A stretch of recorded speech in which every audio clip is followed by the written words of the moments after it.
In this video, I'm going to show you how to input the diagnoses for a profile. You simply have to go to the word diagnosis and click on it. A box will appear and you can add psychiatric diagnoses and add medical diagnoses. Be careful if you click outside of the box, it will disappear. So make sure to keep your cursor in the box while you're inputting the diagnoses. You can start with psychiatric diagnoses. There's a drop-down list that you can choose from. Use also the opportunity to put in other if the disorder that you are trying to track does not appear.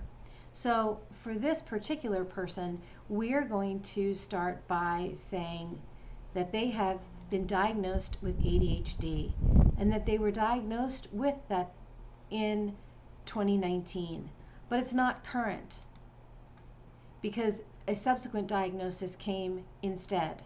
But you can still track that it existed by clicking Save. Then you can add another psychiatric diagnosis, and you can say that this person was also diagnosed with disruptive mood dysregulation in 2019, but it's also not current because another disorder was diagnosed later, and click Save. Now your toolkit has a record that these diagnoses were given but are not current. Now we'll add the current diagnosis of bipolar 2, which was diagnosed in 2022 and is current.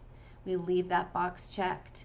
Then by clicking Save, it appears as a current diagnosis.